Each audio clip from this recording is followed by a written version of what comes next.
bisita pala. Pasok! Kahit di ko pa sabihin pasok, pumasok na yung bisita ko. Okay! Hello everyone! Welcome back to my YouTube channel again. And I know, matagal po ako hindi nakapag-vlog, but here's my condo tour!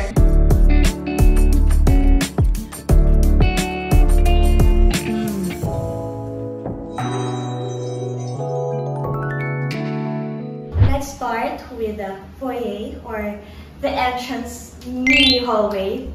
So dito, ayan, merong mga parang prayer book, nandito rin yung rosary, tapos inutusan ko talaga si Selena bumili na to. Tapos pinablast ko na rin kasi para lang, protected yung place ko. So ito yung makikita nyo pagpasok. And then, hindi ko mapakita yung baba kasi medyo makalat siya. Wala pa ako ng shoe rack. But here, meron akong parang sampayan ng mga lagi kong sinusuot pag nilalamig ako.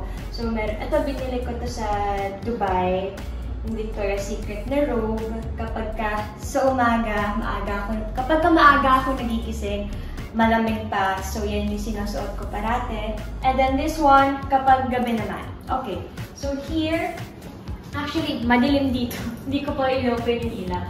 But dito yung room ko, dito si Selena, and then here is the CR. Pero I have my own bathroom sa loob ng room ko. Pero hindi ko muna papakita sa inyo kasi it's my private room.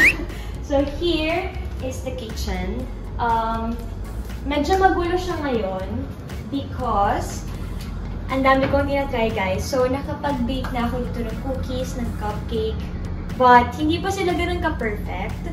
So, makikita nyo dito meron akong mga pang-design ng cupcake. Later, I'll try to bake again. Tapos, dito nakapag-try na rin ako ng magluto ng pasta, ng mga pang-breakfast. And, lately, nagluto ako ng chicken breast, pero Italian recipe, and masarap daw, sabi ni Selena. And then here, wag na rin dito kasi that's my laundry area. Hindi ko muna masyadong ipapakita sa inyo. Kumbaga, pasilip, I would say. And here is my living area. Ayan siya. Ito, yung cover niya, pinasadya ko siya. Nagpatulong na lang ako sa mga kakilalang friends. Huwag po kayo magpapanin lang sa Hermes na blanket. Huwag po magpapanin lang, okay? Nakita ko lang siya kasi feeling ko mag-fit siya dito sa kulay nung cover ng sofa. And here, etong table na to, it's a cloud table. I got it from Undo Home sa Instagram. And then itong si Selena sabi niya, ano sabi mo? Bulgari daw. Bulgari na kandila, pero hindi po. Paano ba to? Bugaya? Bugaya. Akala ko na Bulgari. This is from Ninong Benchan. So, thank you po. Kabango siya, nakaka-add siya ng kagandahan sa living area. Tapos, bumili din ako ng mga libro ni Coco Chanel. Tapos, ito, yan. Hindi ko pa na-open, pero para lang mas meron akong maraming ideas kung paano ko mapapaganda yung place ko. And then, ito, the TV. And here, nauwi ko yung dapat kay Yancy. So, dalawa yung award ko dito. Galing to nun sa prom. Recently, most viewed proposal. And then, this one naman, yung kinuha naming award sa Perpetual Noun. Tapos, kanina nga ito, kay isa to, tsaka yung isa, hindi ko alam ba nandito. Pero, isa sa bulaklak na to, bigay ni Isa nung Valentine's. Tapos, yung isa, kumain kami ni Sel sa baba dito, tapos pinigyan nila ako ng flowers. I don't know why, but I think kasi February nun. So. Tapos, ito lang yung chocolate, galing kay Papa and Lisa. Tapos, libro na naman, and then, mga keme-keme. Siyempre lahat ng karot nasa loob na to. Tapos, ito binili ko lang din online para lang nilalagyan yung telephone kasi kapag kami bibisita, tinatawagan nila ako dito. And I would say this is my favorite part sa condo ko. And then, pumapangalawa yung kitchen. And now, maganda to sa gabi, guys. Kasi makikita mo silang lahat dyan. Oh my gosh, sobrang traffic. Ito namin nalalaman kung pwede na bang umalis na ganitong oras kasi nakikita namin yung traffic. And nakakatuwa kasi nung tinayo na nila yung billboard dyan ni Bacon. So nakikita ko siya dyan. And here, the last part is my balcony. Although, ang hirap palang linisin ng balcony kasi yung hangin, yung mga alikabok sa labas, naiipon siya dito. So, hindi po masyadong nagagamit. Pero ito siya. Ay, no. So, this is my view. Sometimes dito ako nag-videos ng mga for posting ko and minsan din dito na ako nag-ayos para sa mga events. Ito ang sampayan para mas mabilis matuyo. Tapos may dalawang chair lang doon. Tapos ito yung mga pang-workout ko na. Ito yung mga pang-workout ko na ito ang masyadong hindi ko nagagamit. But this one, definitely parate. Parate ko siyang gamit because kapag ka magpapatahimik ka lang ng isip mo, dito ka lang gagawin. Namnamin mo lang and then magpapawis ka ng araw sa umaga or anumang oras yan. Ako wala naman. Pero sabi nila, syempre it's better yung araw sa umaga. So, let's go! So, since bitin ang vlog na to, meron akong video for you guys. Yung first time kong magluto ng pasta. Hey guys! It's me! Samahan niyo ako magluto ng aking dinner. So, ito, nahiwa ko na siya. Ito, inalis ko lang kasi ayaw ko yung buto kasi yung laman lang yung habol ko. And then, nag-slice ako ng potato, ng onion, hindi ako sure. Tapos, itong repolyo. And then, konting sili. And then, I don't know, sariling recipe ko lang. So, ang goal ko is masunog talaga siya ng konting-konti pa. Ito. So, ayan. Konti lang talaga yung ginawa ko because hindi daw kakain si Selena, sabi niya. But usually, dinadamihan ko to because dalawa nga kami kumakain. But sometimes, kapag medyo tamad naman ako, siya yung pinagluluto ko. And ito yung ilalagay ko sa pasta ko. Ito siya. Tapos ito yung mga nagamit ko. Ito, yung nakita kong sa TikTok. Ano yung wache? Wache? I don't know how to pronounce it ng tama. But, yun. And nasobrahan siya sa freezer. Nakalimutan ko. Umuwi ako ng bahay. And then, ilalagay ko lang ngayon ng aking repolyo. I don't know.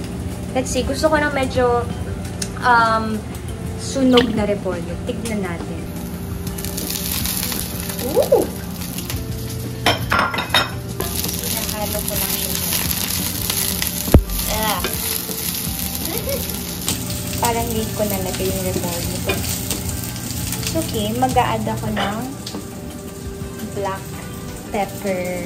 Tapos may hiniwa akong patatas. Gagawa ko ng fries. Nasusunog na sila. Ang konting-konting pa. Kasi gusto ko ng crispy. Parang pwede na maging chop suey. Konti na lang chop suey na siya. Lagyan ko ng konting chili. Gusto ko kasi lately na gugustuhan ko ang mga maanghang. Dati ayaw ko.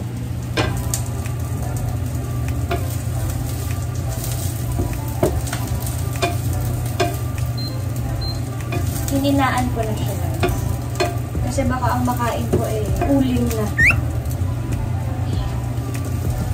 Woo! Bigat.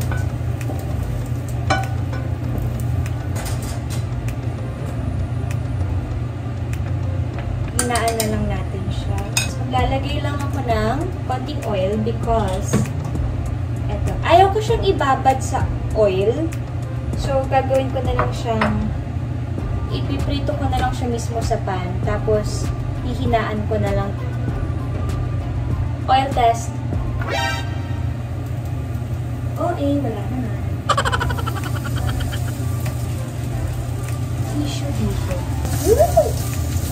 gosh. Madi-disappoint kayong lahat. Taste test muna natin to. Tignan na natin. Woo! Ay! Tumay pa. Ay! Tumalon siya.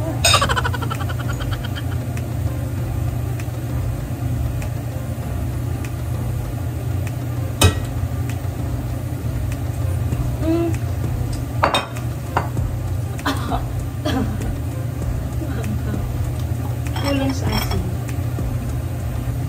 Kulang sa asin. But, it's spicy, it's yummy, it's tasty.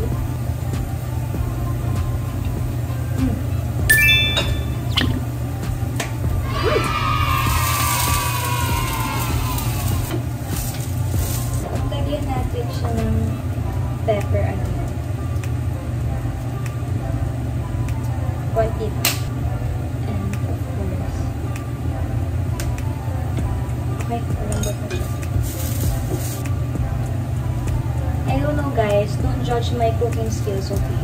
This is how I roll my pastas. Hindi ko i-judge nyo ako kung paano, pero experiment ko po to. So, but, kung may marirecommend kayo kung paano lutuin or paano ko pa mas mabe-better yung pagluto ko ng pasta next time, and then let me know. Patapos na. Parang huwag na lang i-tissue kasi hindi siya nakakaganda.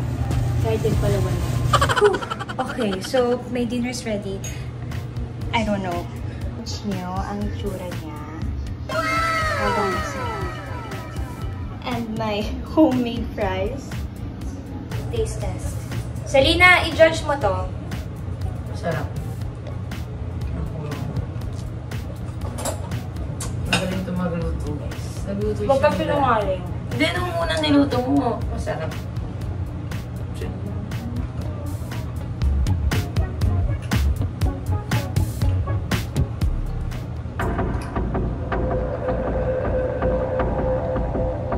Alam mo, kulang ng ano, yung nilalagay mo. Pero masarap.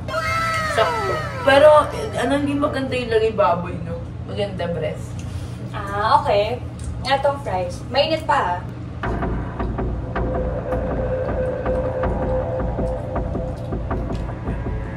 Parang healthy. Hindi siya sobrang fried.